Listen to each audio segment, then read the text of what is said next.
So if a small fire starts in your kitchen, every single Tuesday at like 3 p.m., grabbing a bigger bucket of water might put it out today. But at some point, you have to stop buying bigger buckets and actually figure out what is wrong with the toaster. Right, yeah. Moving from just reacting to the symptom to systematically eliminating the actual underlying cause. I mean, that is the core of true defect elimination. Exactly. And, well, that is our mission today in this deep dive.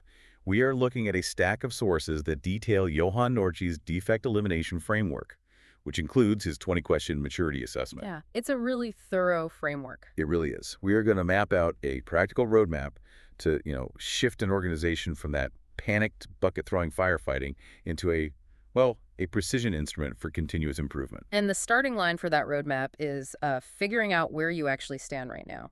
Nortje's maturity assessment measures 5 dimensions of your operation, so that's process, data, people, tools, and governance. Which makes sense. I mean, it is like trying to navigate a mall directory without the big "you are here" pin on the map. Yeah, perfectly said. You really need a baseline. But practically, like, what score are we aiming for here? We obviously cannot just overhaul an entire company overnight, right? Definitely not. You are aiming for what the framework calls Stage 3 competence. That means scoring between 17 and 24 points on this assessment. Okay, Stage 3, got it. Yeah, at Stage 3, you have moved past those isolated, heroic efforts. Functionally, it means you have established a single formal defect elimination register, meaning like no separate shadow spreadsheets for safety versus production. Oh, those shadow spreadsheets are everywhere. Right, you have to get rid of them. And it also means you are holding structured monthly review meetings to track the defects. But okay, to make those monthly meetings actually productive, you need solid data. And the framework outlines top-down and bottom-up data streams. Let's focus on the floor level. How do we get that bottom-up data flowing? Well, it relies almost entirely on your frontline artisans. They are trained to identify defects during their daily tasks. Okay. The specific mechanism here is capturing a structured 5 why analysis on their work order closeouts, and they have to do this within 12 hours of a failure. Wait, 12 hours? I'm kind of stuck on this idea. Yeah. Because if I am a busy artisan trying to, fix a broken pump just to get an assembly line back up, you want me to stop and play detective while everything is chaotic? I know, it sounds like a lot. And why exactly a 12-hour ticking clock? Well, the 12-hour window is critical because, honestly, physical evidence gets cleared away really fast, and human memory is incredibly volatile. Oh, that is true. Yeah, if you wait until Friday to write up a Tuesday failure, you have totally lost the vital nuances of what actually happened. But to your first point, you are hitting on a massive pitfall. Artisans will absolutely pencil whip the paperwork. Right, just checking random boxes to close the order. Exactly. They will do that if supervisors don't enforce discipline. So the supervisor really has to verify they are actually selecting valid failure codes in the system, not just typing in "pump broke." Yes, exactly, because that frontline data feeds the top-down stream. Management uses what's called a Pareto analysis, which is just a way of sorting the data to visually highlight the 20% of defects causing 80% of your losses. Right, the classic 80-20 rule. Yep. And if the frontline inputs garbage data, well, that Pareto analysis just confidently points management in the completely wrong direction. Okay, so let's say the data is solid. The Pareto chart points us to a chronic failure, which triggers an investigation. Enter the reliability engineer. I am picturing them locking themselves in a quiet room with blueprints to engineer a brilliant technical fix. That is the instinct, but it is a total trap. Solo investigations almost always miss the latent organizational roots of a problem.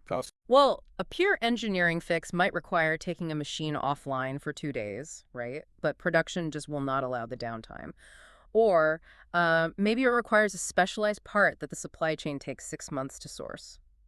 Ah, I see. So the technical fix works perfectly on paper, but dies in reality because the other departments just weren't involved. Exactly. Which is why the reliability engineer's real job here is coordinating a cross-functional team. Okay. You really need maintenance, production, and supply chain at the table from day one, just so the implementation actually survives contact with the real world.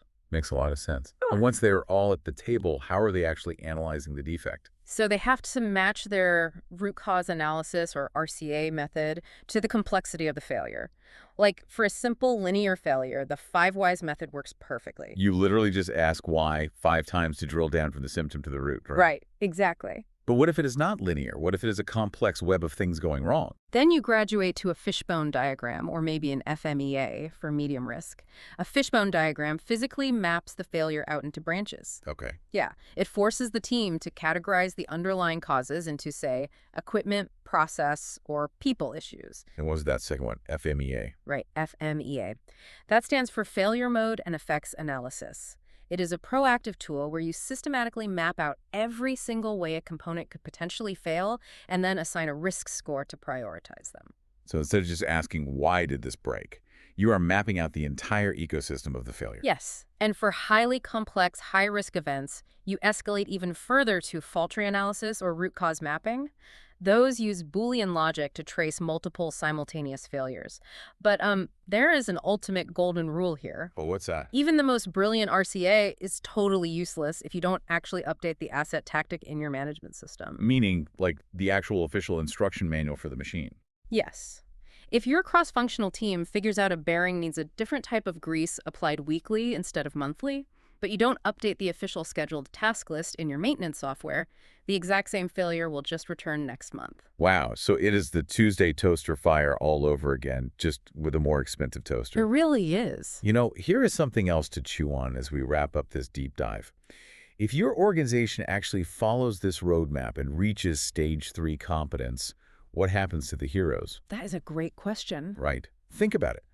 The guys and gals who used to get all the praise and promotions for rushing in with the water buckets to put out those fires, well, they're suddenly going to seem a lot less busy.